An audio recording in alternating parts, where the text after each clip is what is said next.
Let me bang. I do let you bang. Hey, let me bang you, James, man. I let you bang. I let you bang.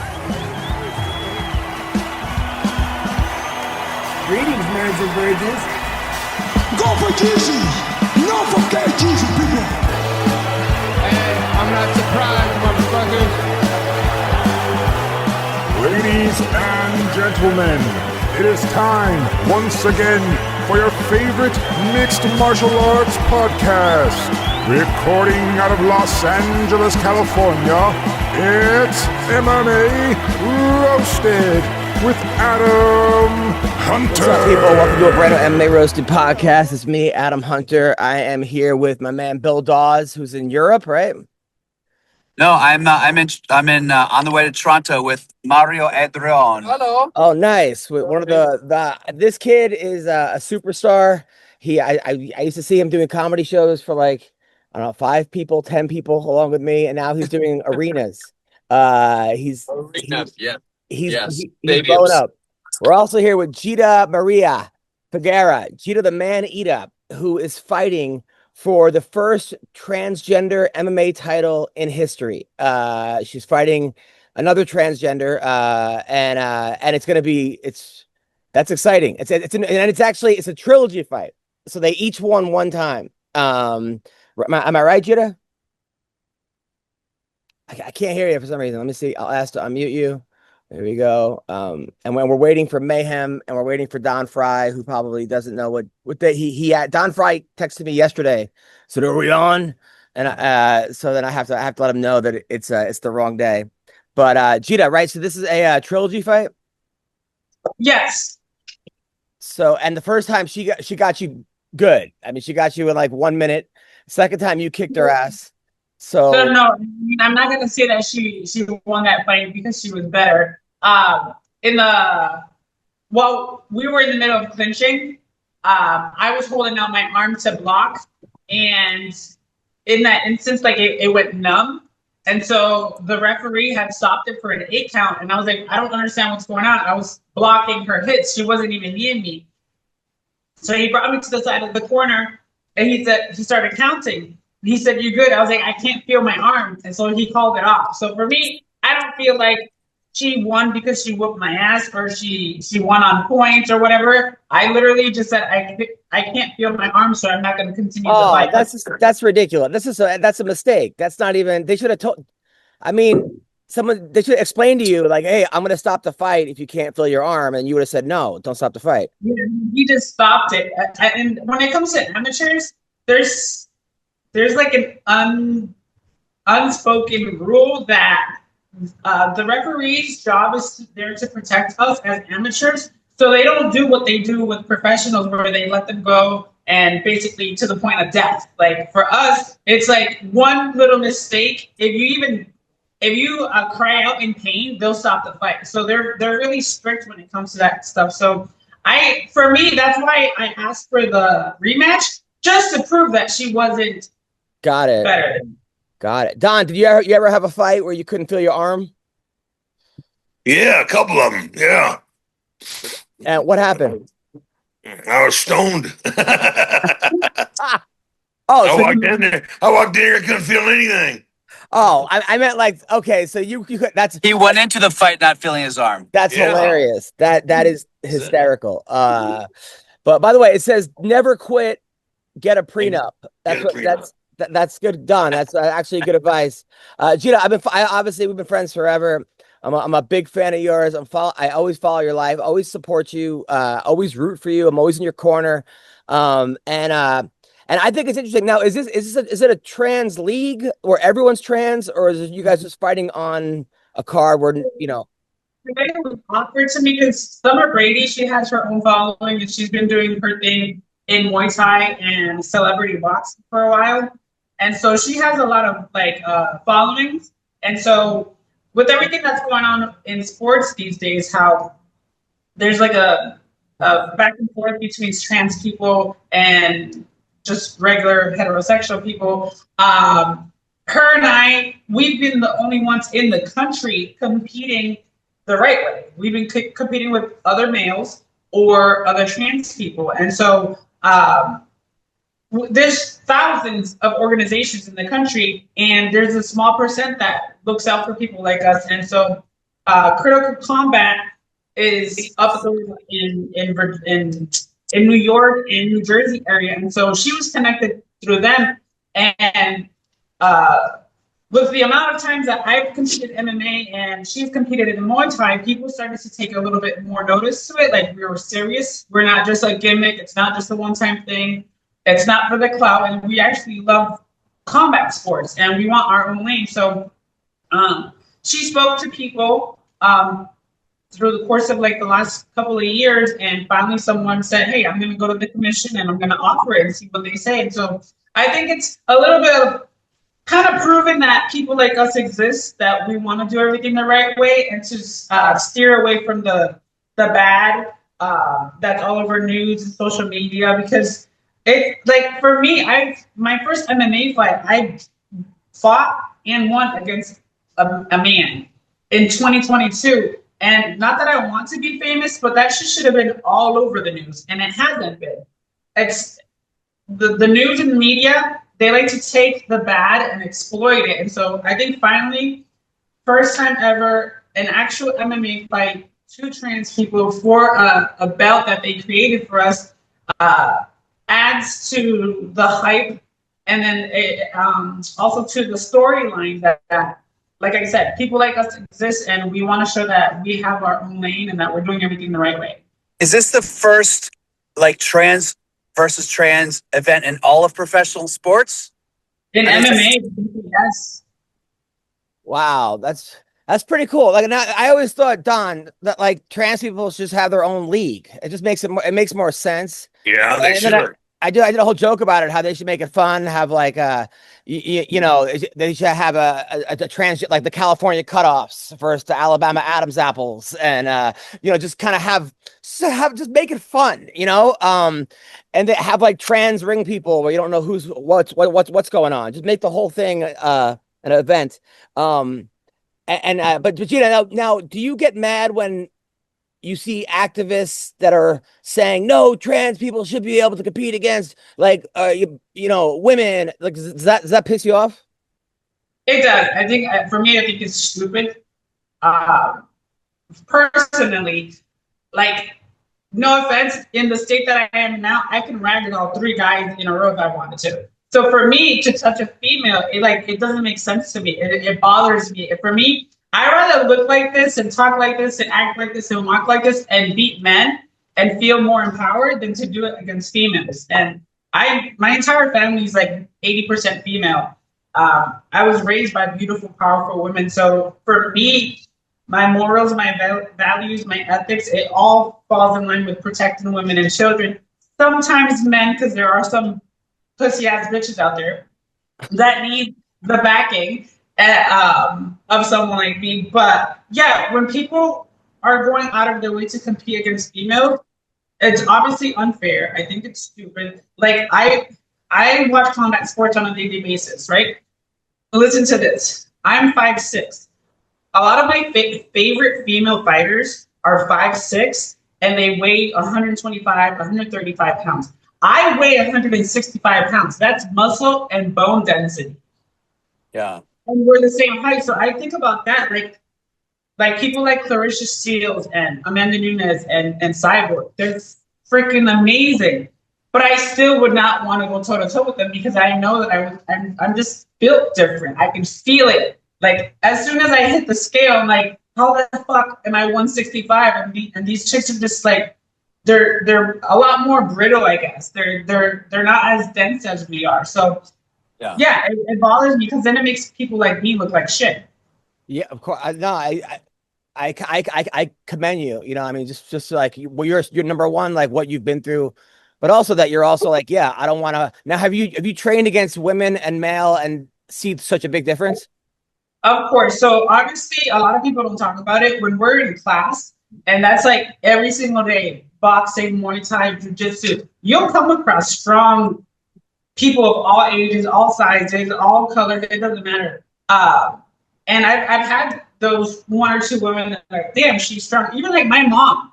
My mom is a perfect example. She was a fighter all of her life, but she wasn't like my kind of fight. She was like in the street fight. I couldn't take her until I was like 20 years old, like in wrestling. And she taught us how to do judo and wrestling and all kinds of striking in the house, like growing up so that we could defend ourselves in the streets. And even then, for me, it just doesn't make sense. It's not logical. And I mean, if it was like with headgear and protective shin guards and stuff like that for fun, like for sparring, cool. But once you take all that off, like you're gonna hurt each other.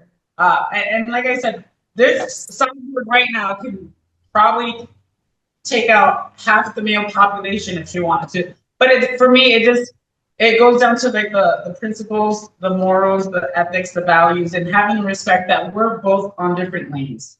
Yeah. Who can I ask you a question? Who is giving you the most pushback? Do you think it's women or men? And from the fighting side, do you feel like you're more supported by male fighters or by female fighters? Do you feel there's a difference? So honestly, I'm gonna be straight up. Like I think I'm getting more pushback from like, I guess, I don't know, people that are still in their mom's basement, not doing shit with their lives. Of course. Like, and here's another thing, like I'll be at a bar, right? And in my head, if I start talking to someone about MMA that's on the screen, if you've never taken a class, if you've never taken a punch, you've never been in a fight, I don't want to talk about combat sports at all with you. Like you have no say in anything. Like you have to, like even for people like you or you guys encounter it all the time. If you can't take a 1 hour class and not see what it really takes to fucking be and honestly, shut the fuck up. You have nothing to say. So when it comes to the backlash, like my third MMA fight, I got TKO'd by a guy. And that went viral. It went all over the place. Everyone talked about it. They made tabloids about it and everything. And honestly, I couldn't say whether it was male or female, but honestly, because the sport is more male driven. Sure. Just like, I don't know, insecure people, but that stuff doesn't bother me. Like both sides of my family adore me. I have no enemies. I live a good life. I have a great career. I take care of everyone and everything around me. So like I have, even if it comes, and it's gonna come with this, like for example, the flyer just got put out. And there's like news outlets taking the story and they're starting to talk about it. And I came across one yesterday and I was like, ooh, let me see what's on. And so there was like a lot of love and then some of the hate. And it's kind of equal at this point because I think you kind of have to have the it factor, like how Dana has said it before, like that star quality, like how he grabbed Ronda. Ronda had the look, she had the attitude, she had the skill, and I feel like I have that for the trans community. I have the look, I have the style, I have the experience, and I have the no gives a fuck. Like honestly, I've told Critical Combat, if Summer Brady doesn't make it to the fight, at least have anyone, a man, anyone in any division that's willing to step up and fight with me. So, well, here you are. It says for Yahoo Sports, first transgender MMA world title set as Brady and Figueroa complete trilogy. And then I see you. That's the picture from the MMA Awards, which that was the night before you got drunk or the night I was drunk, but that was hilarious. Much respect to that. And actually, this was the first year. This is the year that my daughter met you, and then my dad. And it says MMA will reach a historic milestone on June 20th. Summer Brady and Gita-Marie Figueroa headline a groundbreaking title fight in New Jersey. It's called the Femme World Championship, marking the first MMA world title between two transgender competitors. It says, so it's Yahoo Sports. It's big. Now, her nickname is the non-binary ninja. So it's Cheetah, the man-eater, versus the non-binary ninja. What does that mean if you're a non-binary ninja? What does that even? What does that mean? Speak for Summer, but I know non-binaries when they don't represent man or woman. They're kind of just like in limbo. Like they're like an it, I guess. Okay, so you're I fighting. don't speak for them. So I mean, so is it like?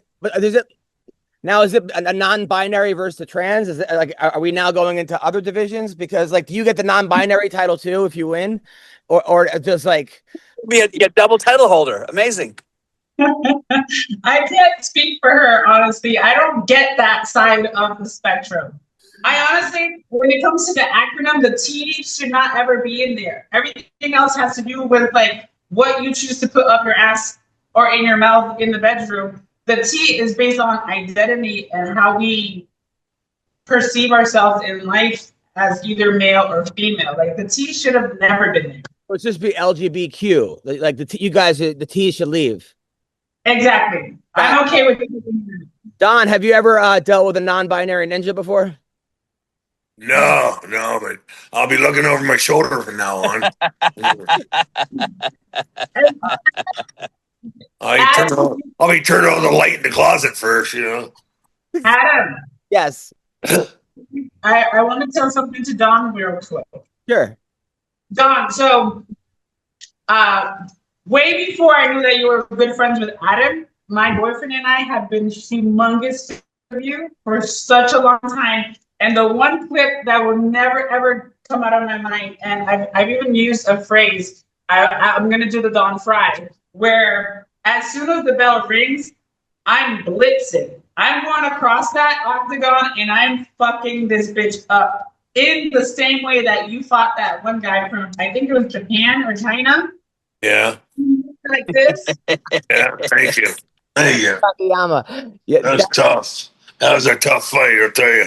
Don, you ever think that you'd be inspiring Gita the Man-Eater, the first trans world champion? No. Obviously she hasn't seen me naked.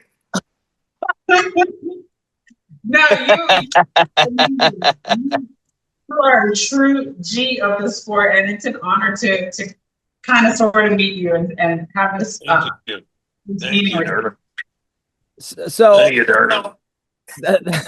now, other stuff that's going on in the MMA world, we got to talk about. By the way, because I know you mentioned in the text Sean Strickland, right? So I was looking at like, what did Sean Strickland say about the trans community, right? So I was looking at like, okay, things that Sean. So if you just Google like, because you know, Sean Strickland says so many things that you almost like don't even know what he says. So I look at I love Sean's thoughts on trans. So he said he refers to it as a mental illness. He describes them as an infection and a definition of weakness. He voiced an opposition to transgender women competing in women's sports. Okay, that I think we're all on the same page there. And then he says there's only two genders. I would agree with that. But what are your thoughts about this? For me? Yes. Okay, so first and foremost, I believe in free speech. He has the right to say what he wants to say. I absolutely adore the man because he has no filter. He's also, I've watched his career prior to the UFC, and I wish he would fight the way he used to fight, because then he probably would be a champion and stay a champion. I think he gets fed stupid questions, and then he's just like, I'm just going to answer kind of like I'm answering now. Like it just comes off the dome. So you can't fault him for that. At the end of the day, everyone has the right to say what they want. All three of you could look at me, see me, and see how I live my life. And if you still think and feel that I'm a man, I love you and respect you because that's your right. In order for me to get respect from people like you, I have to give you the same respect. So when it comes to Sean Strickland, let him say what the hell he wants to say. It's his right. Now, I feel like if I was to take a class at his gym, I could probably change his mind where he'd be like, actually, you're kind of cool. Like, take the Nina Drama girl, for example. So many people talk crap about her. Now she's like one of the famous faces in the organization behind the scenes. And it was kind of like he would talk crap about women like that, and now they're cool. So it just takes people getting to know each other and seeing that we're not bad people, or I'm not a bad person, for someone like Sean to be like, you know what? Not all of them are stupid. Not all of them are crazy. Because there is a percent of people in my community that are perverts. that deserve to be in prison, that do not deserve to be around children and other human beings. But that's in every group.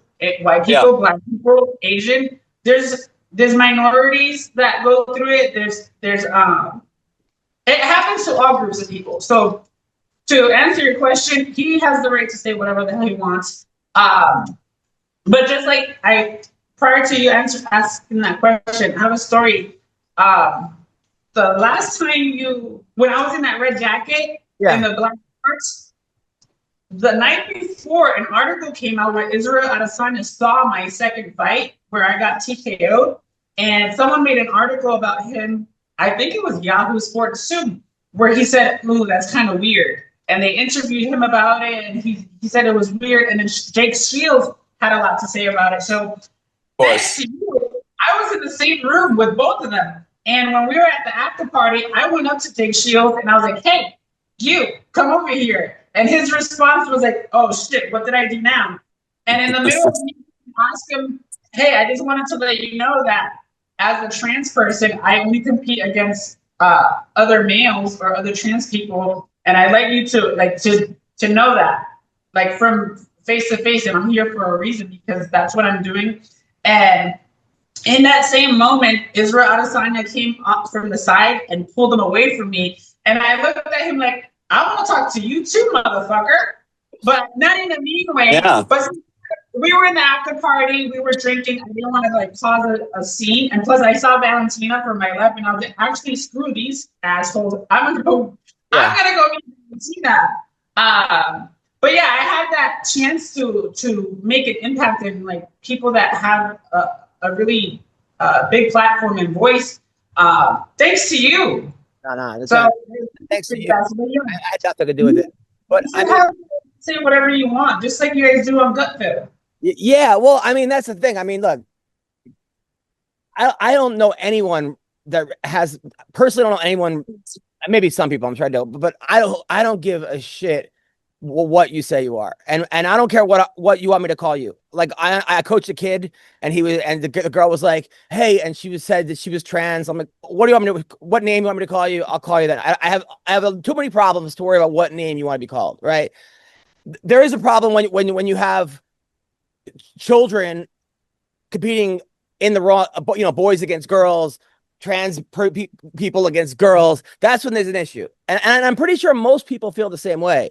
Like, I don't think most of the people that I associate with would not give a shit if a person's trans, or be whatever you want. It's just when you have a daughter or when you coach a kid and then she gets fucking steamrolled by a boy who says he's a girl last week and made that decision, and then you're like, have to explain, "Oh, well, this is now fair."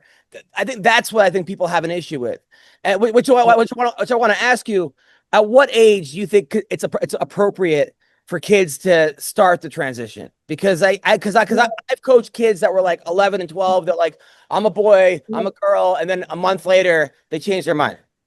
I don't know if you noticed, but just recently, last month, I got hired and I became a kids coach where I'm teaching kids at a Kid Strong. It's going to be pretty countrywide right now. If you guys look it up, it's based off of fitness, child development, where we're doing puzzles and games and activities while also working on their form when they're doing flips and lifting weights and all kinds of stuff. We're building high character kids. And I'm around kids all the time. I don't have my own, but I'm also the favorite auntie in the family. And I have 13 nieces and nephews. And I think about that stuff all the time. So when it comes to that, this is my rule, even though I don't have kids. If you don't have a diploma on my table and money to fucking pay your own rent and take care of yourself in this world, don't ask me nothing about transitioning. It should be 18 plus, 21 plus. If you're not an adult, don't ask me nothing, because there's a certain age gap that you're still under your parents' control and care. And I feel like they brought you into this world. They're raising you. They're feeding you. They're giving you shelter. The least you can do is wait till you're an adult where you can make your own decisions and do it somewhere else, because you still have to give your parents that chance to even accept it. If my parents had a choice right now, they would probably reverse everything just because that's what they wanted and expected from me. But they still love me and respect me for who I am because since day one, I've always been a great person. I've never done anything wrong or bad, like giving the family a bad name.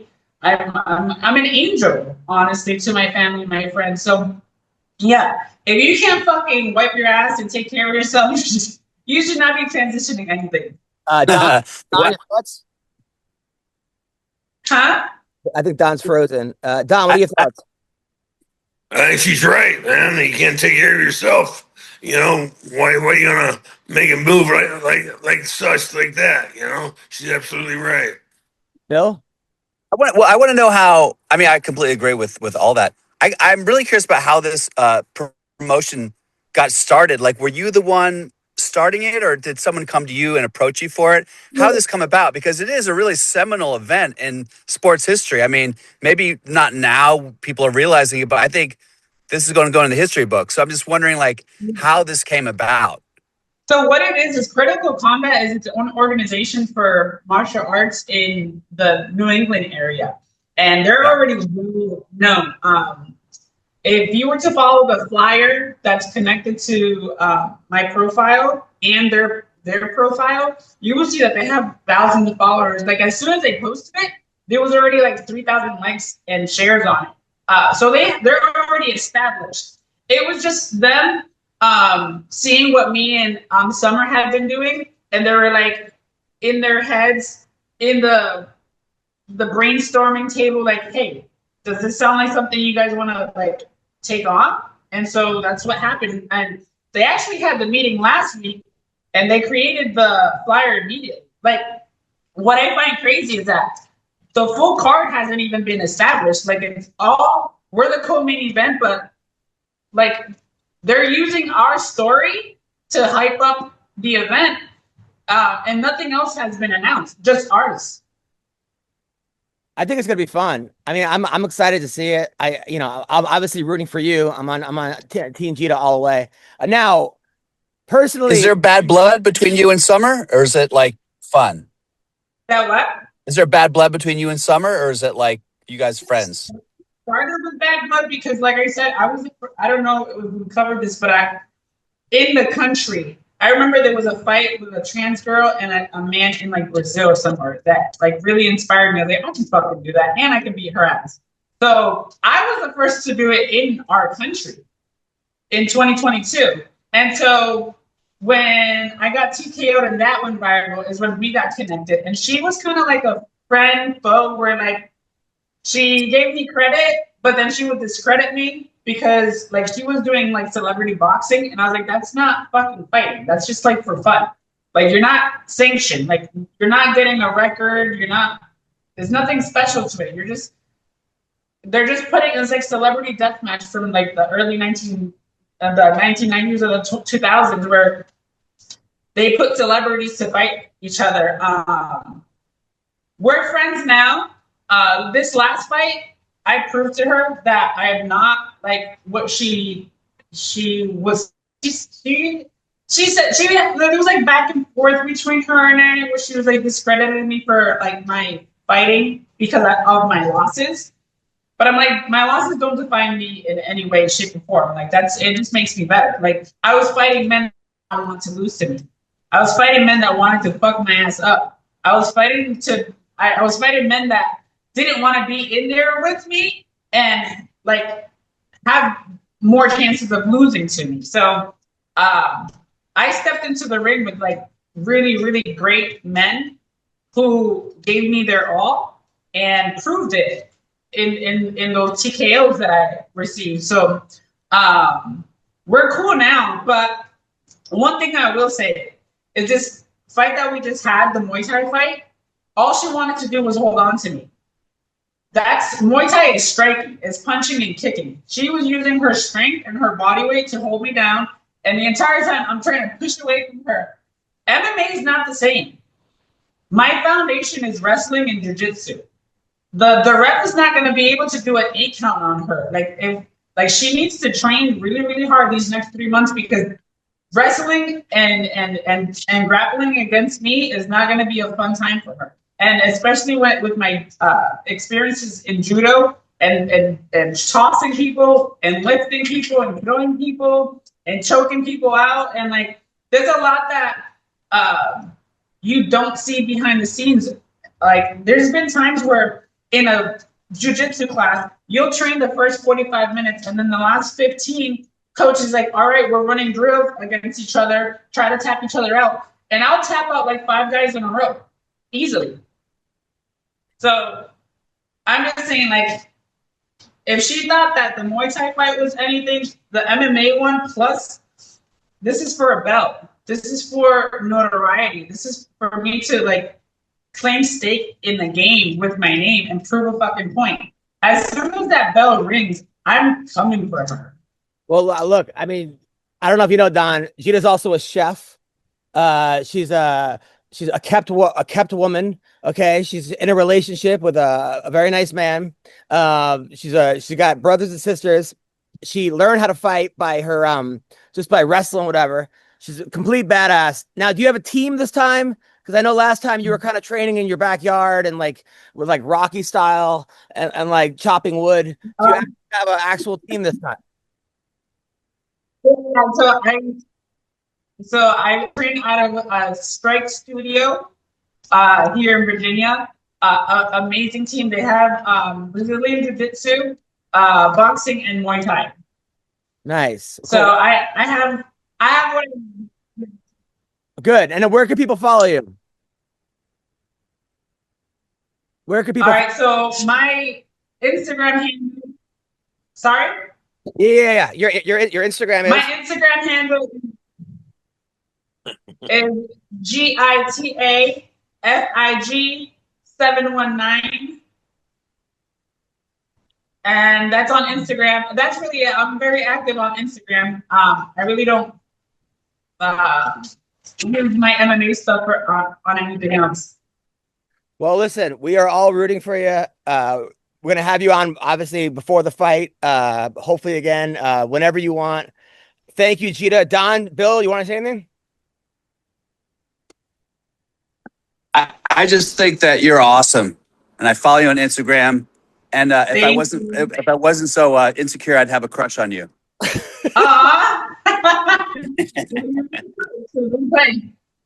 Yeah, your pants are kind of tight. I was going to masturbate to you, but I see your dick is bigger than mine. So you kind of killed my heart on. It made mine bigger. Oh, well, thank you. That's all that matters is that you killed Don's heart on. Thank you, and we'll talk to you soon. All right, thank you so much, guys. Take care. Bye. Great. Kill it. Game time. NFL playoffs. One of the greatest things you can do is go to an NFL playoff game. Okay. You get to go with other fans. You have fun. You take your family. Listen, Game Time has a new feature called Game Time Picks that makes getting tickets for events even easier. Game Time filters out the fluff to show you only the incredible deals on great seats. You don't have to waste time searching through thousands of tickets to find the best value, okay? Make it you can save time, and saving time is money. Time is valuable, all right? You pick an upcoming game, you browse through the ticket deals on Game Time Picks, and it's so easy. I do it all the time. I go to concerts on with Game Time. I go to NFL games. I go to WNBA games. Okay, you can go to MMA events. All right, they have curated deals that make it easier to find the best price to get great seats. They have the super deal, which is the best value for that event. You get the seat views, so you don't like stuck behind a goalpost or you're sitting in the parking lot, whatever it is. They have the lowest price guarantee, and they have event cancellation protection, job loss protection, etc. All right, go to Game Time Picks. All right, they make it easier for sports, concerts, comedy, theater. They have all-in pricing. You get the seat views, you get ticket coverage, and you get the lowest price guarantee, or Game Time will credit you 110% of the difference. What are you waiting for, people? Download the Game Time app, create an account, and use the code CLNS for $20 off your first purchase. That's right. Create an account, redeem your code CLNS for $20 off. All right. Download Game Time today. Last minute tickets, lowest price guaranteed. I'm telling you, it's awesome. You're going to thank me later. Check it out right now. Good luck. All right. That was Gita the Man Eater. What's going on, guys? How you guys doing? Okay. That was she came on. That is the seminal moment. The most manly man in the history of the world. Actually, particularly now that Chuck Norris is dead. Yeah. Talking to a trans fighter is like that should go down in history. And saying he was going to masturbate to it. No, I didn't know. Yeah. And then I saw the size of that fucking dick. I'm like, no way. Oh, fuck. That's you know what, we were supposed to have her on at 12:30, but she came on earlier. So like the whole show was like, I had a whole show planned out, but I didn't want to. I was scared to have her wait and tell her to wait for 30 minutes because I don't know. So I was just like, she's damn late, man. Yeah. I like kind of. So I guess we'll start the show now. Kind of. You can tell she's not a real woman because she's fucking half hour early.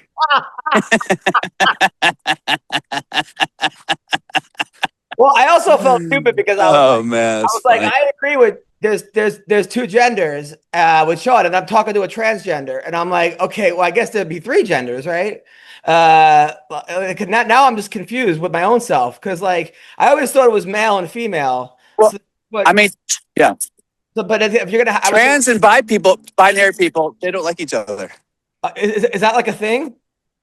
Yeah, there's a whole thing between non-binary people and trans people because trans people are like, make up your fucking mind. Wow. And non-binary like, but I'm both. And you're like, shut up.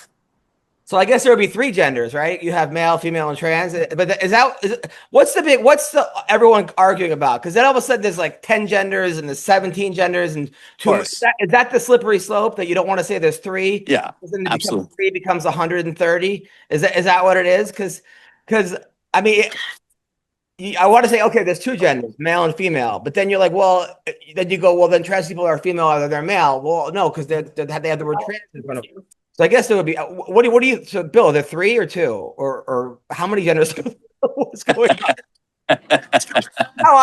Well, look. Here's the deal. There's either two or there's infinite. Is that what it is?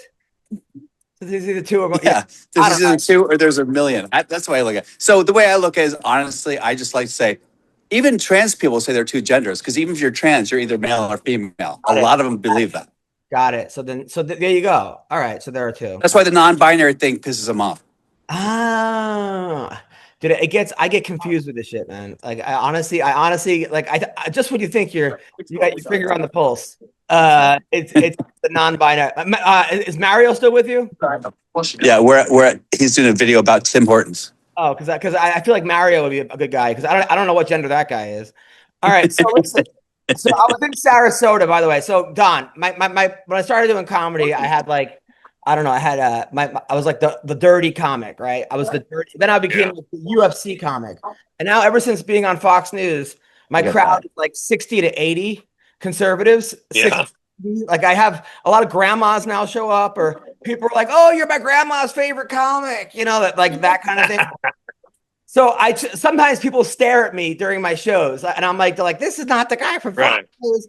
So I try to throw in, some dad jokes that I wrote in between, right? So I'm on stage and I'm doing like the dirtiest joke. Then I go, Vanna White got married last week. They exchanged wedding vows, right? So then I hear from the crowd, the lady's like, an old lady goes, "Keep it dirty."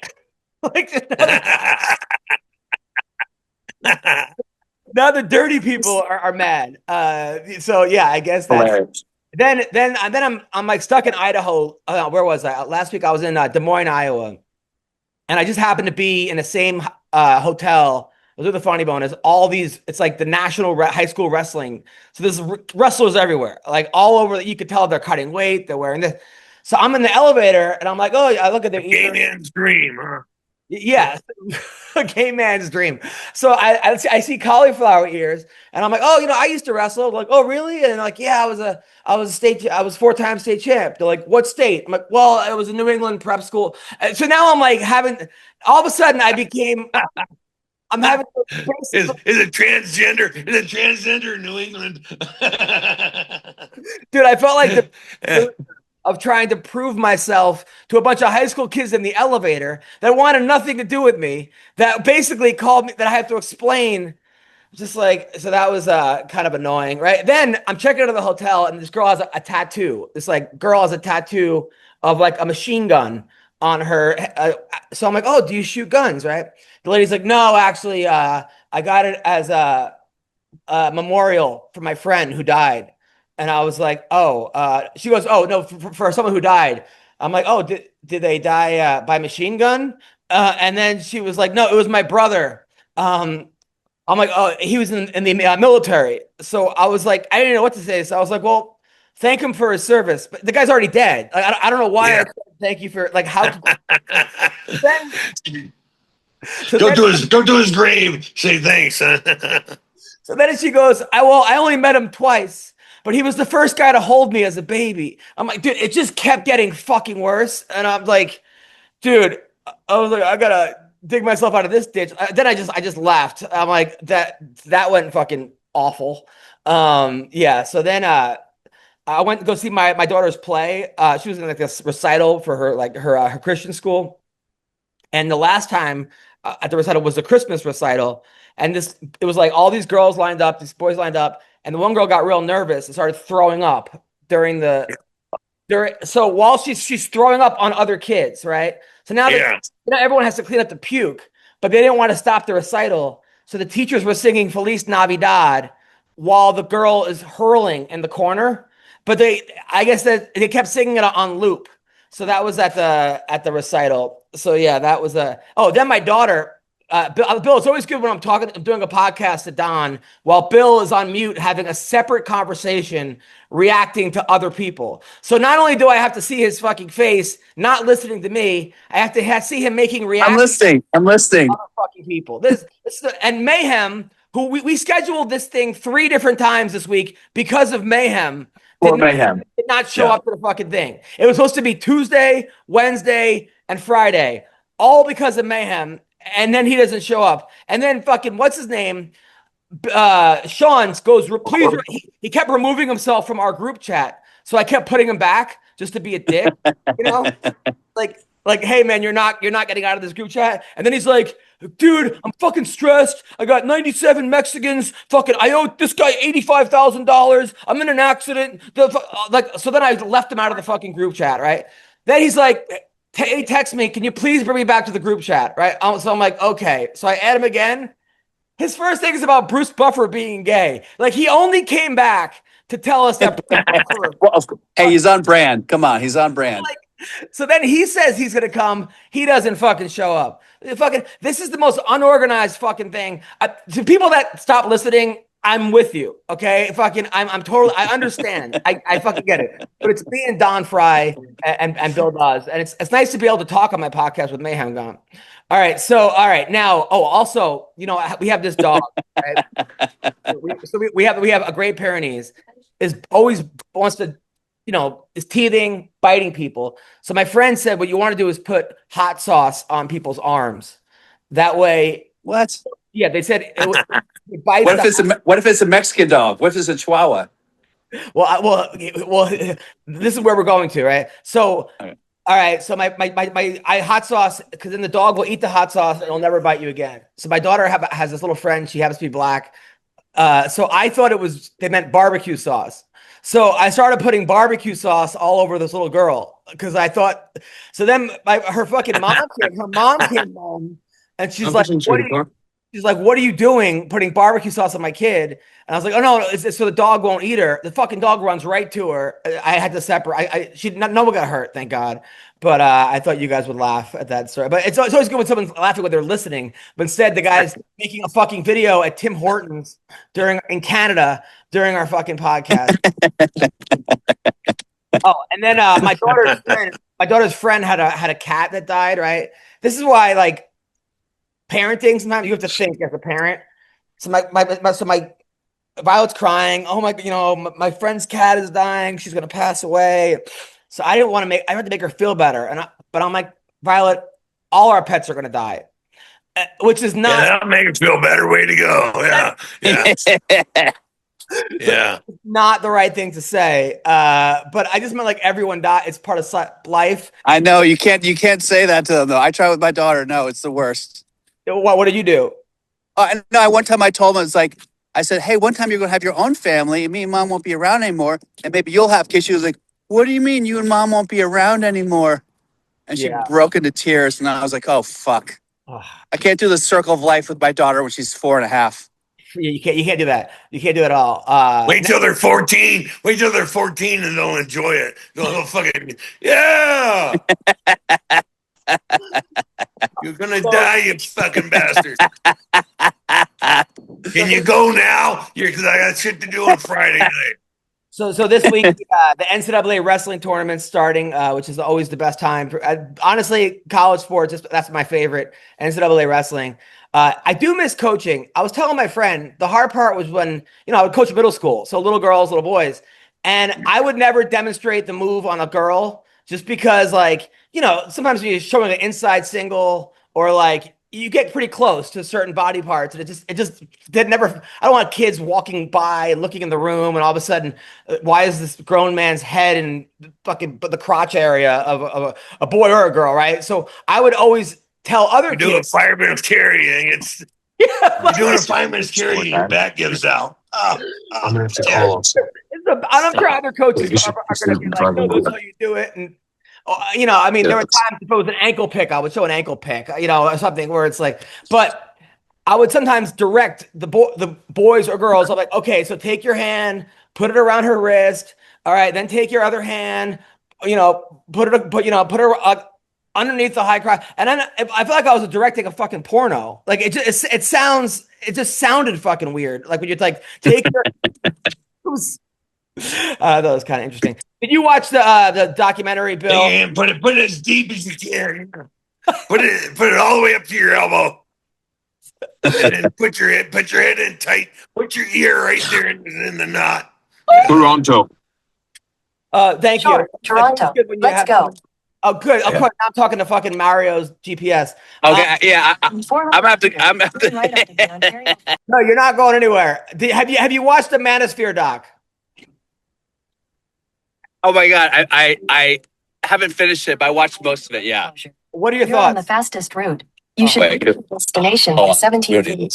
God fucking damn it. Well, I thought it was interesting as hell, man. I mean, it's I'm not part of the manosphere, obviously. I'm part of the cuckosphere, but so this guy Don, I appreciate a lot of what they say. I mean, I get why they say what they say. So Don, there's a documentary now. This guy Louis Theroux, who's like this brilliant documentarian. He makes these documentaries, and he's very non-aggressive. And he basically interviewed the Andrew Tates of the world, like these guys that are making a fortune. And these guys are pushing hey, you want to be a man, quit being a pussy. And some of the things they say, you're like, okay, yeah, right. Get up in the morning, fucking go work out, toughen up, harden the fuck up. You're like, okay, this is good. But then they start saying things like, depression isn't real. And you don't need therapy. Mental illness doesn't exist. Okay, we all know that mental illness exists based on some of the people we've talked to on this show, okay? Including one of our co-hosts. But then they're all also selling. The thing is, they're basically selling these for $50 a month. You can go to the real world thing.com and we'll teach you how to make fucking all this money and all this stuff and pick the right stocks, and you don't have to fuck 8s or 9, you could fuck 10s or you could get hot chicks. It doesn't matter if you're short. Dude, and it was mind-boggling how, because these guys are huge, and it's also things, it's not like something that's happening 50 years ago. It's happening right now. And I think a lot of those guys got pretty exposed as being kind of not as authentic, and they look fucking horrible on this on that show. Bill, do you? Well, what's funny is they all thought they weren't going to be exposed, and they were all exposed. Yeah. Mario, did you watch it? They all thought that they were coming off break. Mario, did you watch the Manosphere documentary? No. On Netflix? Yeah. Netflix, yeah. You got to watch it. No, I want to see it though. Oh you my sold God. it to me. It's so good because. But I watched some of Andrew. But when you watch some of Andrew Tate's stuff, yeah. Yeah, I mean the thing is, some of these guys come across better than others. I think that one of the worst guys to come across was, but it's crazy because Don, they all went from basically hustling. Okay, give us money and we'll teach you how to get laid and we'll teach you how to get pussy and we'll teach you how to make money. And then now it's all about clicks. And now they're like, the Jews fucking rule the world. The Jews are the problem. Fuck the Jews. Like it went from that to everyone hates Jews. And I don't think these people have even met Jews before. And but they know it gets clicked. Yeah. So what you're saying that they didn't get to they didn't really sleep. I can't really hear you. What did you say? Oh, great. Bill is driving off a fucking cliff. So they didn't really get to the true stuff until later. Yeah, that's what I said. Your Wi-Fi is as good as mine. It's always good when Don has the best Wi-Fi on the show. That's when you know you're fucked up. When Don's Wi-Fi is better than fucking Bill's. That's when Don's Wi-Fi has been good recently. But this guy goes to this podcast. My favorite part was this guy goes to this podcast. It's called like the Fresh and Fit podcast, and it's these two guys, and they have like 15 OnlyFans models, and then the guy just tells them how they suck and they're not hot and they're fat and they're not going to do anything in their lives and they're delusional and they're never going to get the man. And these girls are like, they want to be on the show because they're going to get clout and followers. So all of a sudden they cut to a guy. They go, "What's your body count?" That's very important that a girl doesn't have a lot of a body count. And the girl's like, "I'm not going to tell my body count because it's the past." They put this guy up there who's like, "I'm a neuroscientist, and just so you know, when a guy comes in you, the sperm stays in your brain and all over your body, which is why sometimes when girls have a baby, it looks nothing like the guy they had, but it looks like their ex." Right? And this guy's saying this is true, right? So that's why you shouldn't have a high body count, because you have more chance of having a deformed kid. And the guy Lewis goes like, that is the biggest bullshit I've ever heard about. You're a filthy slut. Dude, that was one of my favorite. And then their whole thing was, oh, it's science or it's fact. Like there was one time where the guy's up there and he's it's a study. There's a study. Oh, but the guy goes, look, the guy's on top of a building looking over his like $30 million apartment. And he's like, look at this. Men created all this. A woman designed had nothing to do with any of this. And then the guy goes, how do we know that that's true? Oh, it's a fact. It's a fact. I'm like, dude, the guy just says it's a fact. Like, that's the greatest. You just start saying it's a fact. And then, then if it's a fact, then it's a fact. Yeah, exactly. You can argue that. No, but I mean, the crazy part is that, and what sucked also is that these guys, like, look, they invite these child predators over. They trick them, and then they just beat the shit out of them, right? Which is like, which is good. That you want, but you don't know. I'm on the fence about that one. Well, it's not one-on-one. It's five guys just beat the shit out of a guy. Like, Good. It should be more one-on-one. I'm all for that. One guy versus one guy at least. I mean, but it's five guys beating. Fuck that. I'm not. Hey, those motherfuckers ruined so many fucking lives throughout, their existence. Fuck them. Yeah, but Don, but I'm not saying they don't deserve any fair anything. But Don, but if it was just you fighting a guy, like versus you, Ken Shamrock, Dan Severn, not that it would take it. I was just saying that Don I feel like you always fought one-on-one. I hate anytime I watch a show, a video on World Star, and it's like six guys jumping one guy. Five people stomping one guy. Yeah, it's the worst. I don't know. It kind of takes the heroism out of it when it's five guys beating up one guy versus one guy. But at the same time, a pedophile is not a human being. Okay, a pedophile is a piece of shit. I definitely I can get behind that. Disagree with that. 100%. But my point was just that it just shouldn't take 5 guys to beat him up. But anyway, so the White House card right now is what's really driving people crazy. Have you guys seen this? So Don, they're gonna have. All right, changed. Well, yeah, kind of. No, it hasn't changed, right? So it's 85. They're saying they're going to get 85,000 free tickets to go to the White House, which some people are saying, how is that? That's going to be a security risk. How are you going to make sure 85,000 people are cleared at the White House with the Trump and all these people? So the bout list is Tapera versus Gaethje, which it's going to be a good fight. I think Tapera is going to win that fight. Like we talked about, Gaethje sort of Paddy Pimblett should not have fought for the title. I think the problem is that Gaethje, and then it's going to be Pereira versus Gane, which everyone wants that to be John Jones. Which, I mean, Pereira versus John Jones would be one of the greatest fights you'd look forward to. But now it's what happened with John Jones? How come he got removed? Depending on who. So John Jones said that because he wanted real money. Yeah, basically, he wanted to be paid what he's worth.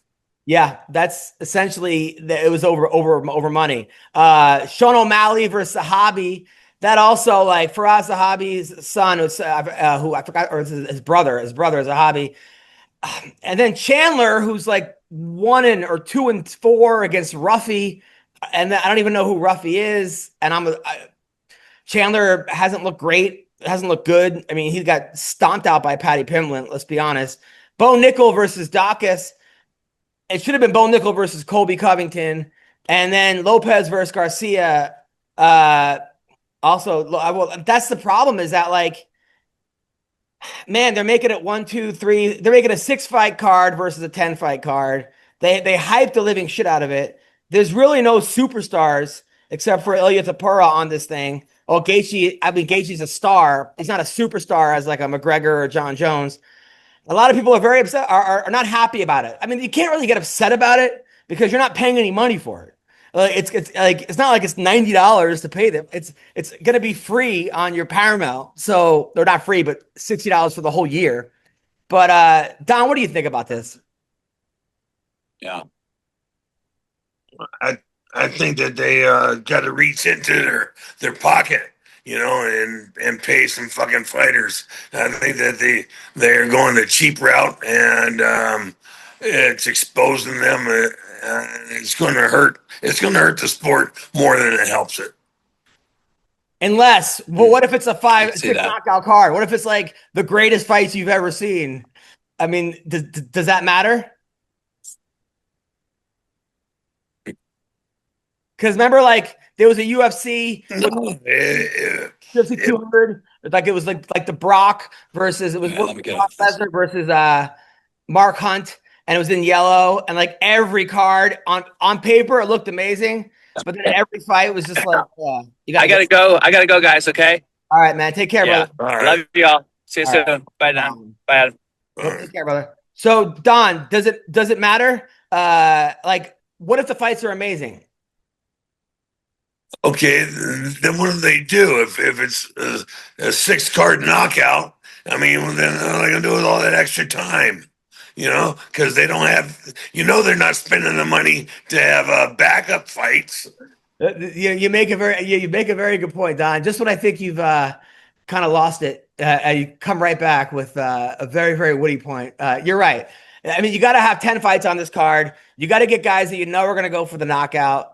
You get Michael Johnson's, guys like that, or Bobby Green, or guys that but also so the Ronda Rousey Gina Carano card, the TKO boxing, which is on May, which seems to be, it's not even the same date, but they seem to be going head to head. So now they have Ngannou on the card against I forgot who he's fighting, but nobody. I think Felipe Lins, who's a guy. I think he might have won the PFL one year, but he's not. He was kind of a washout in the UFC.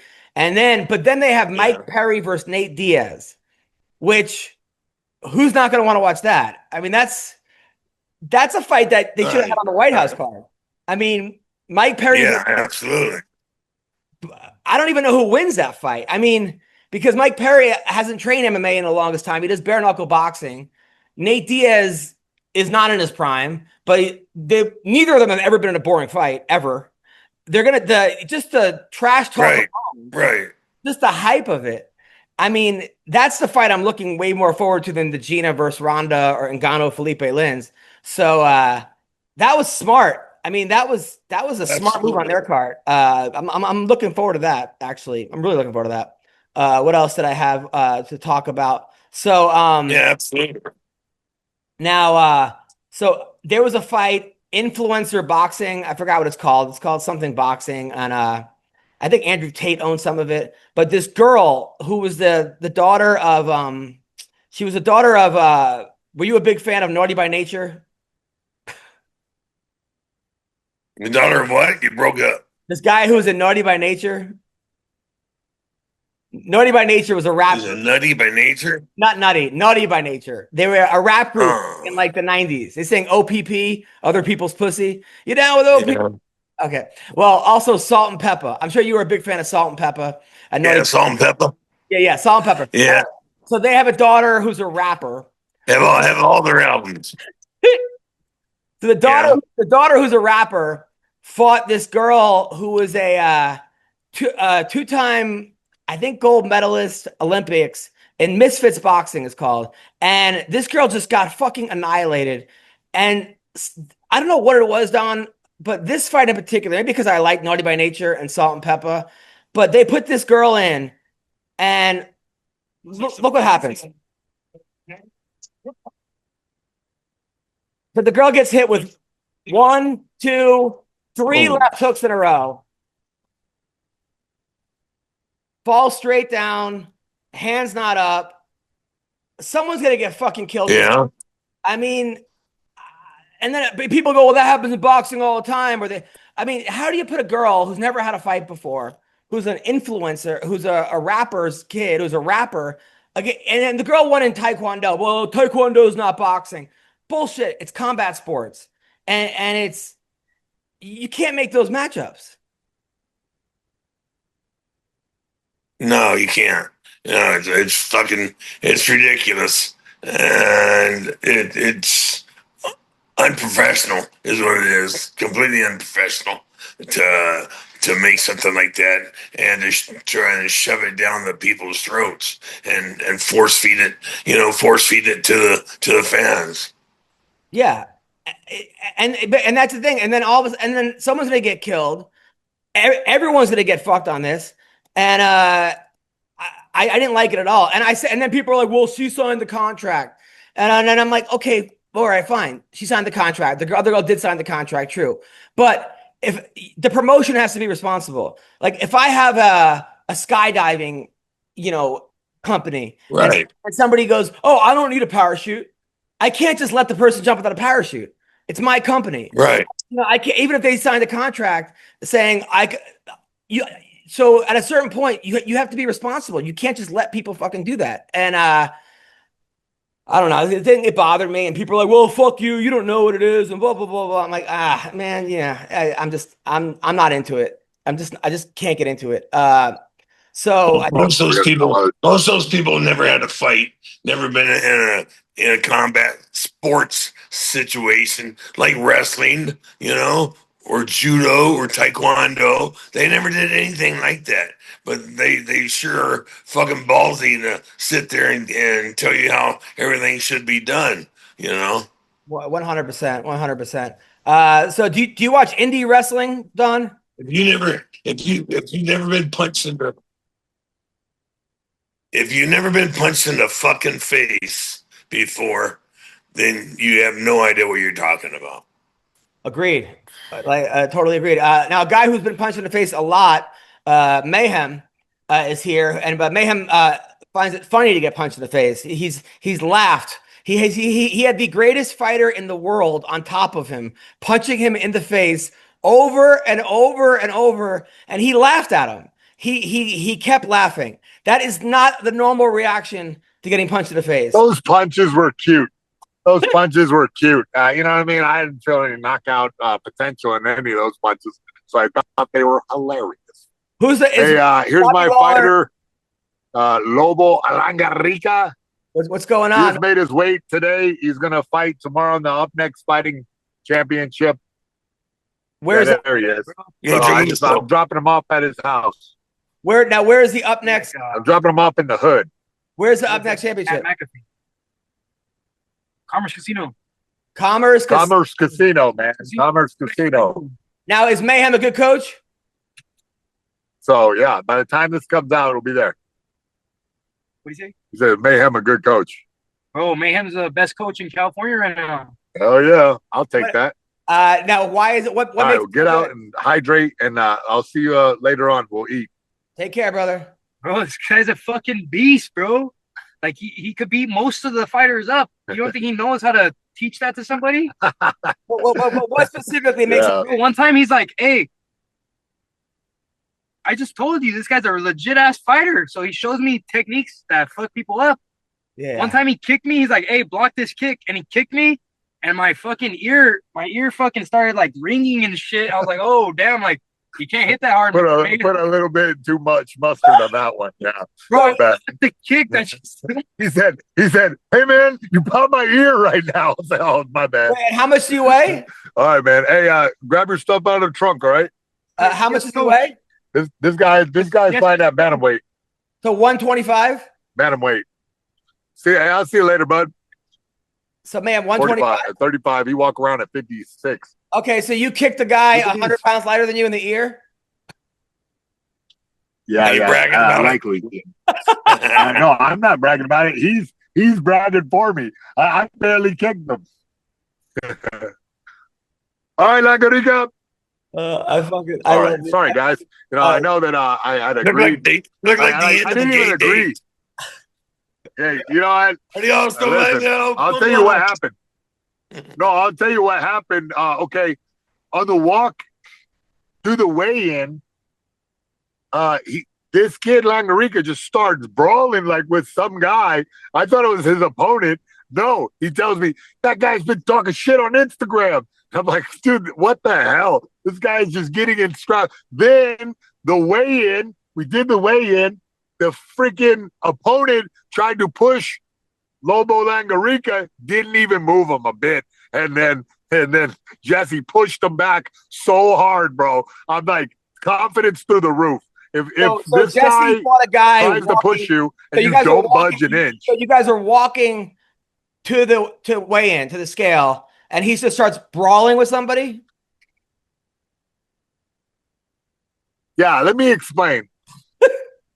Jesse is my troubled youth student that no one else can deal with because he's an absolute maniac.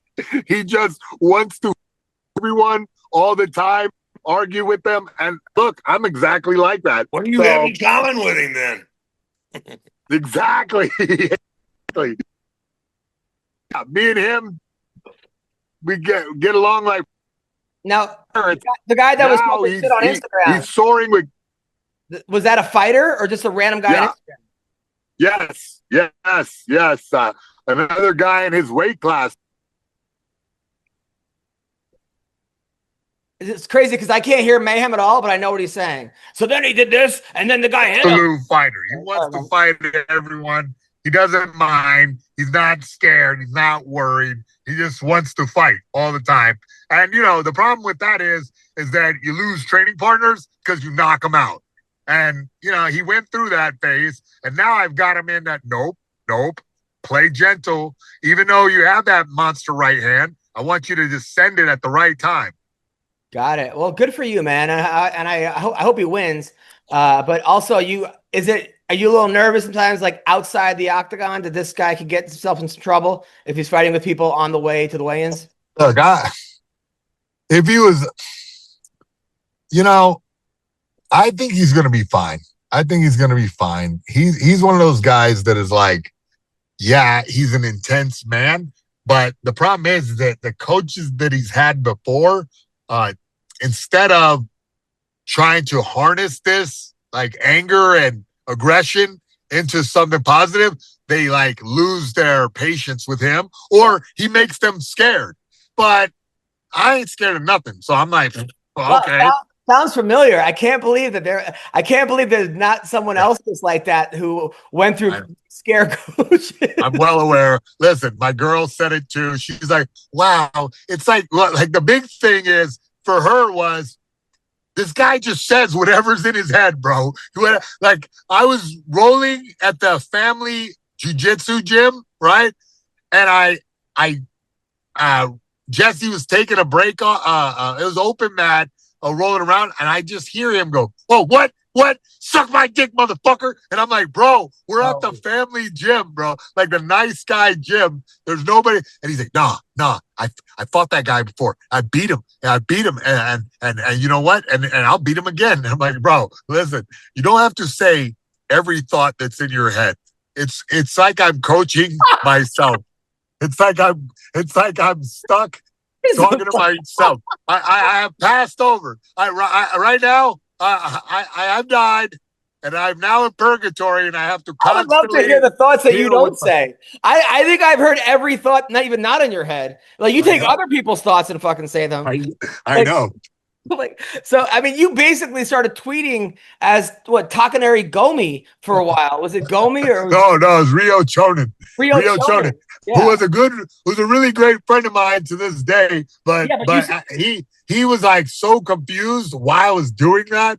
And, so if you're listening, Mayhem took over someone's Twitter. He said his account got hacked by Rio Chonin and was doing the most ridiculous, broken down Asian to English things about everyone, and it had nothing to do with Rio Chonin. And no one even knew why this was happening, except for like 4 people that thought it was funny that were like, what the fuck? But that's Mayhem, man. He plays to the back of the room behind the club. Not even the back of the room in the comedy club, in the other room. Now, so we had before we had our first transgender fighting for the title against another transgender. In the wait, this is a transgender. This is a transgender championship. Yes, it's in New Jersey. We had Gita the Man-Eater, who's a big fan of yours, and she's fighting a girl who's non-binary, which Bill Dawes told us that we didn't know that was actually like a thing. There's like a feud basically between the non-binaries and the trans people. So, yeah, because what is non-binary? Are those like genderless chubby girls, boys? Well, I don't know what they are. You know what I mean? It's like an amorphous blob of a person. You know what I mean? Is that what that is? Pat from Saturday Night Live. I don't think that's exactly. how you're like not quite sure. I don't know. I think it's people that don't know what they are, or they know that sometimes they're men, sometimes they're women, or they just. Oh no, I get it. I have a cousin who's they, and and she's like doesn't fit into a category. I don't know what you say, but they don't fit into a category. It's a new thing where, you know what I mean? It's genderless, sort of. So it was Gita looked up to me. What you missed? So we talked about Gita looked up to Don Fry. Don Fry said he was going to masturbate to her, but then he saw her bulge. Then I'll masturbate twice for both of us. That was a highlight of the show. Then we talked about the Manosphere podcast. You watched that yet? Oh, you're talking about the Manosphere, the Netflix doc? Yeah, I saw the beginning of it. It was, that guy was such a douchebag, It's like so hilarious. Yeah. That, and I'm glad they're finally doing that because it's like real men are like Don Fry. Like these guys are all faking it. It's like a very strange thing where, oh, you lift weights, so you're awesome? Like, what the fuck? Don Fry would knock your ass out, bro. What the hell? Yeah, and knock out your perfect veneers. It's like so stupid. The whole thing is so stupid. So, that documentary is crazy. You got to watch all of it. I've watched it twice already, and I can't wait to discuss it. Wow. Well, see, I'll watch it, and we'll have a good long talk about it. I'll watch the rest of it. But to me, I've already been at war with these alpha baloney sound. Oh, I'm done Drew tight, and I'm full of shit, but you're going to listen to me because I have a snooty accent. Like, no, dude. I'm a kickboxing champion of the world of Leeds, a small town in England. Shut up. So, I came across a video that I had to share with you guys. So Don did some indie wrestling. So now, you did real wrestling. It wasn't indie. You did professional wrestling. Indie wrestling sometimes has some of the funniest characters. So there's this guy. He's his whole thing is his name is Cocaine, right? And it's CO Kane, and he does a Coke slam. So I'll show you guys. He's got a.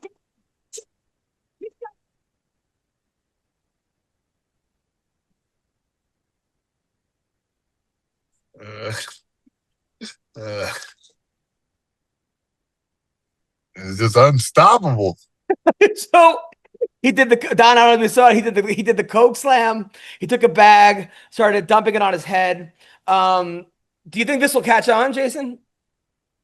I mean, it caught on in the nightclubs I went to.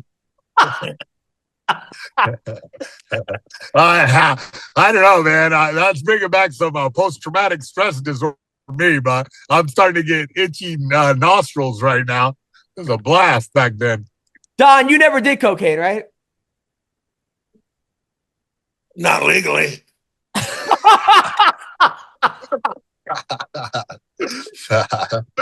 told you my cocaine story. I've done it like twice. One was off a girl's like tits before I banged her, and then the other one, this guy that was like a pseudo semi-celebrity in New York. We go out. He wanted to hang out. I was younger. I was like in my 20s. I was 21. He was like in his 30s. We go out to a bar. We do like a line, and then he's like, "Buddy, I really want to suck your dick," and I was like. Thank you, but you know, I'm into girls, but I wanted to like be nice to him because I want to be liked, but at the same time, I was like, thank you, but I'm into girls, dude. Some girl shows up, makes a phone call, and then he's like, all right, how about she blows you while I do you from behind? And I was like we're getting. No, why are you always hanging out with Andy Dick? I don't even get it.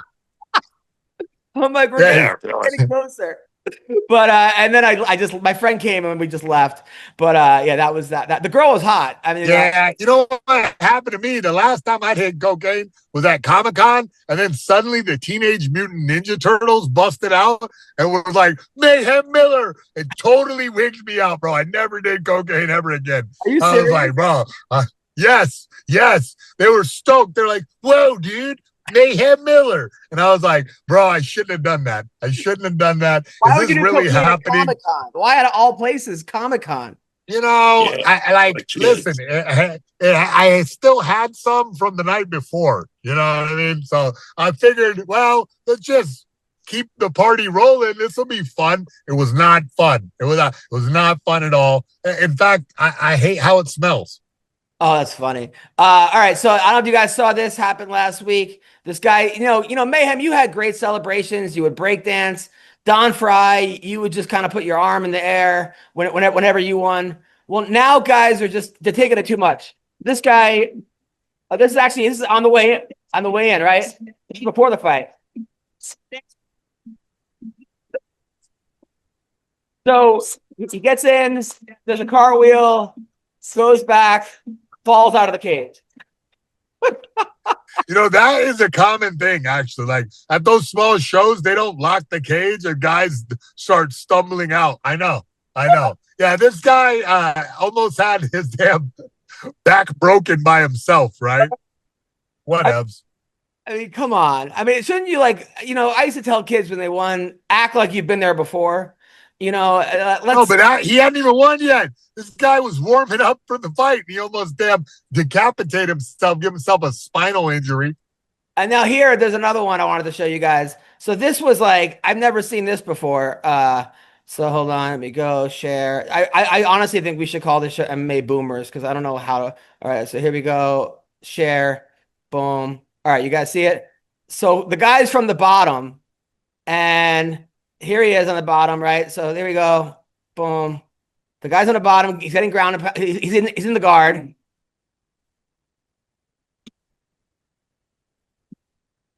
So he knocks. What? How did he do that?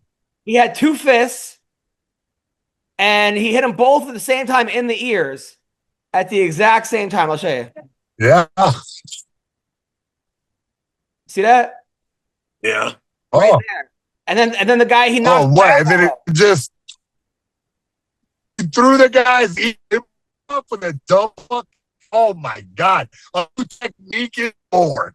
I can't wait to see how this revolutionizes the game for all those weak chinning men who get punched in the ear and get knocked out. That's a new next level, bud. But it was the same time. Is there Have you ever point? been to the?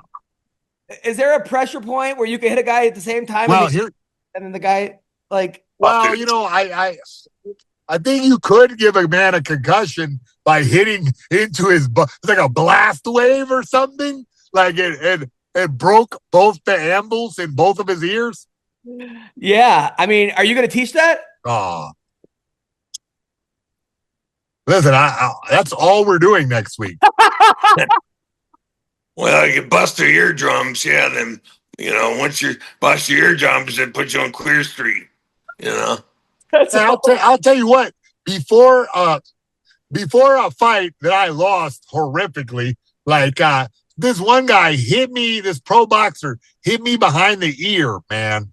Yeah. And I'll tell you what, that changed my whole life. Like that for months. Because anytime I laid backwards, I would get the spins, and I had to fight like that. The guy hit me so good in the back of the ear with a hook that right behind the ear that it suddenly made me spin. Maybe that is the phenomenon that guy was dealing with, because he didn't seem to have his balance after those punches. He was knocked out. So Mayhem, I got to text somebody. I know in Vegas. I worked an MMA show in 2002 at the Stardust Hotel. I recently found this Jason Miller pictures, passing them along. The dude he fought, Phil Ensminger, died a good while back too. Not much news on it, but said he was found dead in his car in Temecula. Crazy. But at the end of the fight, Mayhem picked up the ring announcer and started twirling her around. And then they have pictures of you holding her, who was Playboy's Tiffany Graneth, was the ring announcer. Do you remember this? And did you? Oh, I remember a lot more than that. Well, do you want to talk about that? I don't want to get you in trouble with your girlfriend. Nope, definitely not. Okay, next. All right, so news stories. Are you a big fan of The Bachelorette, Don? The what? The Bachelorette? No, I've never seen it. Never seen it. I'm sorry to be so it got canceled because the girl was from the stars of the Mormon Wives, and she was the new Bachelorette. And it just came out that she had a domestic violence, got arrested for throwing a stool at her ex-boyfriend. You want to show that? You want to show the video? You want to show the video? Because let me tell you, bro. Let me tell you. That video was going around. I saw it. I made a comment on Instagram. This thing triggered me, dude. I've dated girls who were exactly like that, and I was never smart enough to get the hell out of me with metal objects. But that girl is exactly like those girls. Exactly. And the crazy part is I got busted for all that stuff, because if there's no video of that, that dude is going to jail for, you injured her, when reality is she injured herself hitting you with a metal chair. Yeah. I don't have the video of it, but so she threw the stool and hit her kid. Her kid was also in the room. She had like a little child. You know, what's funny is I've been hit. Yeah, I know that model and make of metal stool. Yes, the exact same one. They are a well-known weapon of women domestic abusers. So they canceled the whole show.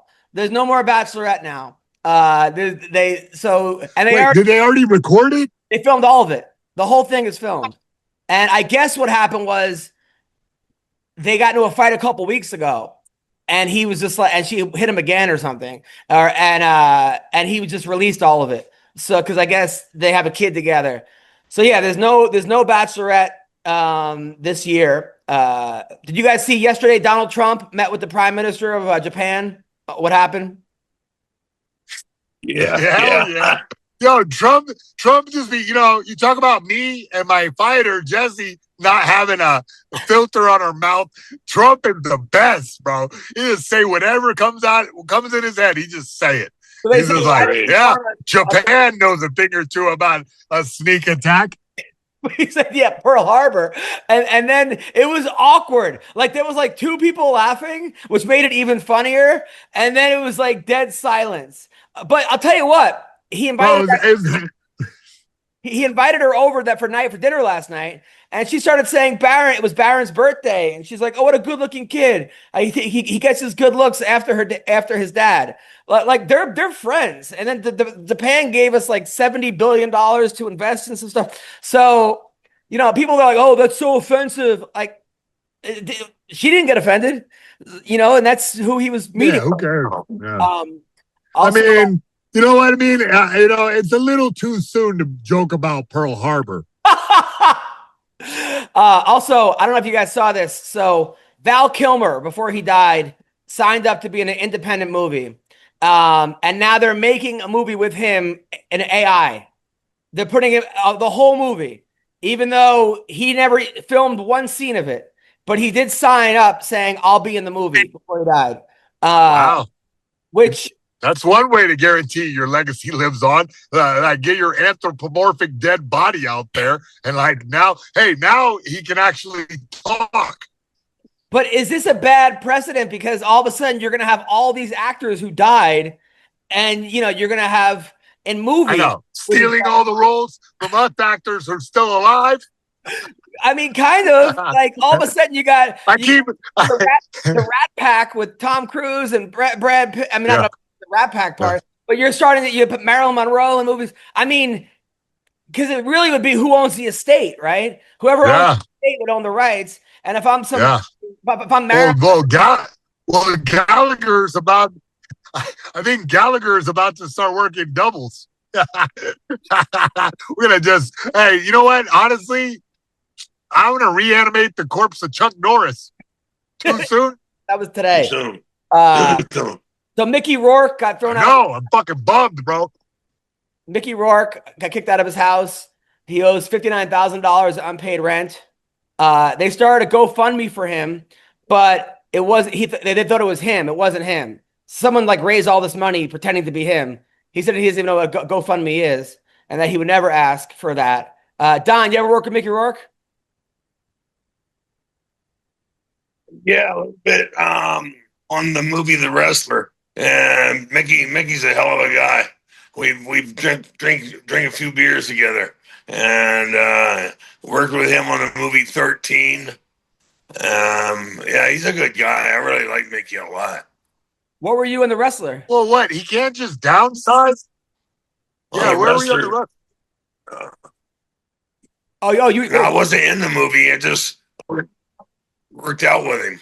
Got it. No, Mayhem. He owes $60,000 in back rent.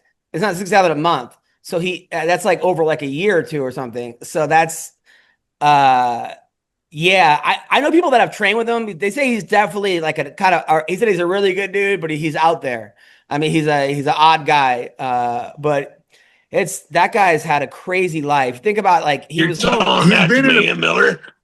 He's been in the public eye for a good long stretch, It's making all of us weirder and weirder, you got to admit. And he's been in there since, I don't know, the 80s, right?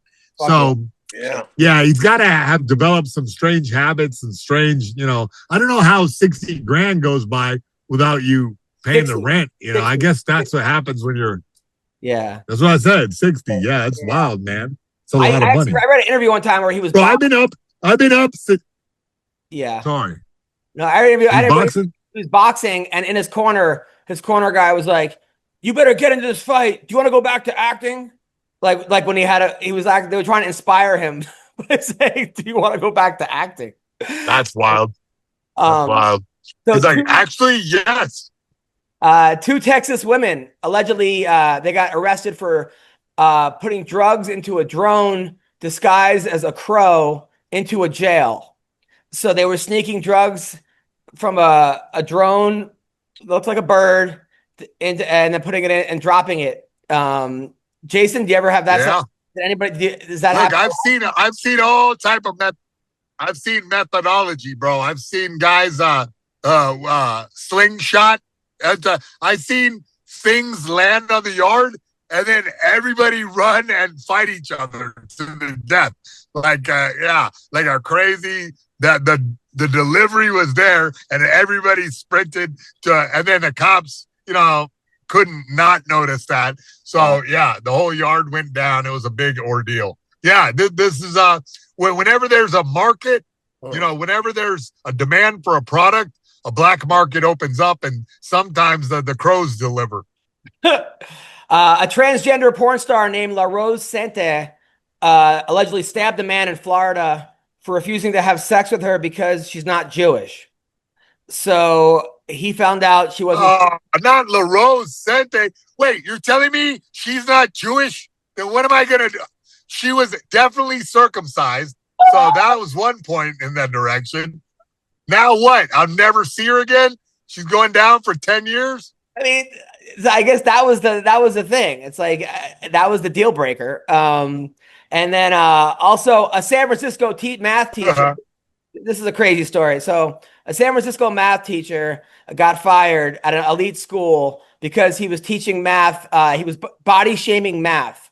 So I guess he had a bunch of kids in his class, and he was saying the amount of money. Well, first he was saying, so basically the guy's name is a teacher at a school has on leave after allegations of sexist and fat shaming questions, including a 9th grade algebra. So he was like, the amount of money you spend on a date varies inversely on how much they weigh. A typical girl that weighs 120 pounds will cost you $55. The math problem read. Students were also, and then asked, so how much they could expect on a date with a girl who weighs 220 pounds. So then another one, he goes, Mr. Chan versus the fat kid. The math teacher wrote, the fat kid from last time wouldn't be quiet about his candy. I was eating in front of him, so I punted him in the air. Like, how high did he go if you punt him at this? And then so I think this is a good way of teaching math. Jason? I think they should take it to the next level and get really wonky and sexual with it. I feel like that's how people remember things, There's a methodology. So if you get a lot more raunchy with it, I think the kids will really lock in.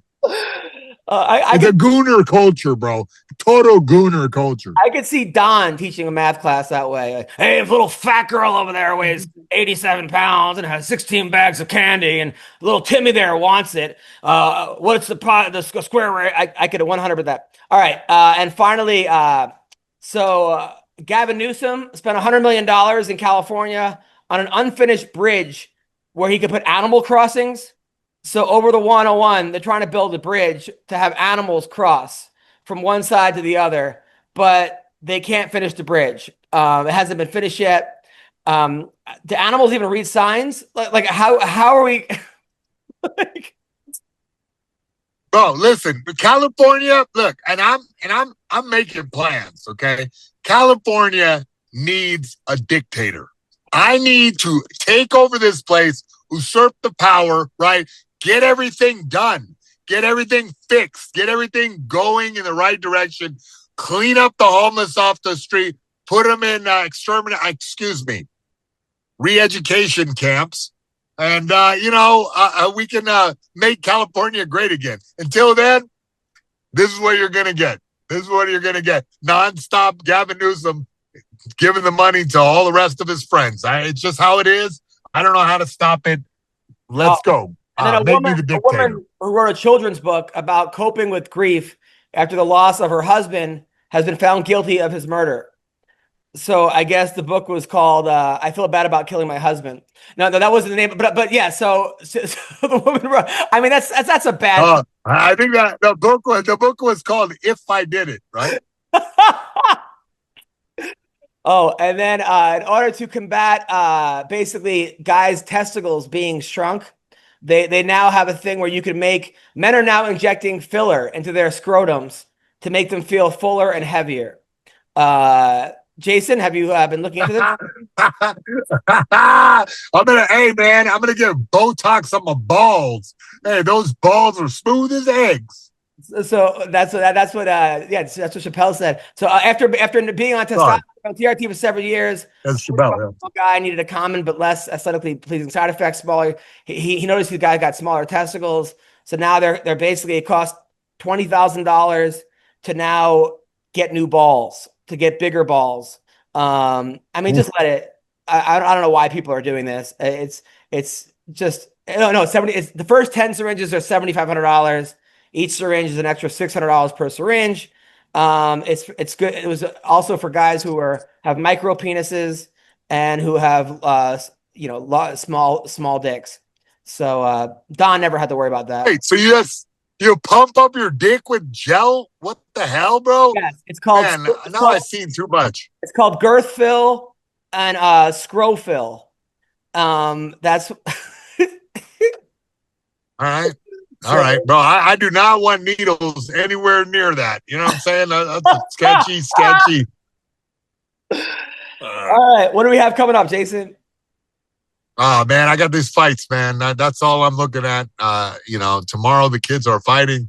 I'm gonna be happy about it, and I'll be more relaxed next week. I apologize for coming late and having crappy jokes, bro. I know. I'm hilarious. Just not. Hey, I've been at 6 a.m. I was helping these kids make weight. I don't know where I am right now. I'm in Koreatown. I'm lost. I miss you guys. I'm so glad that we got to do MMA Roast this week, man. Thank you guys. Thank you. No problem. And then Don, what do you got? I don't think I have anything this week. I think I got this weekend off. Next week I got something. Can't remember what it is. All right. Tomorrow night, next week I'm in New Jersey. I'll be at Uncle Vinny's in New Jersey, which is in Point Pleasant. And then tomorrow night I'll be in Tempe. If you want to come, Dan Severn's coming at the Westin in Tempe. I'll be hosting the pool party during the day with Shannon Rich. I keep putting me on flyers where I'm doing certain things that I never even agreed to. But I guess I'm hosting a pool party. And then Dan Severn is coming, as well as a bunch of Major League Baseball players, because it's like spring training, as well as Shannon the Cannon. And then hopefully bro. Have a blast, bro. I wish I was there. That's gonna be a fun one. And hopefully Don Fry will be there. Shannon, he keeps putting me on at the Westin Tempe. I'll be there. And then who else is going to be there? I'll tell you. So Dan Severn, hopefully Don. It'd be great seeing both of them together. And it says the Legend meet and greet. Major League Baseball guys. I don't know what's going on. So I'll be there. Don, you're the best. Hopefully I'll see you tomorrow. All right. Hope so.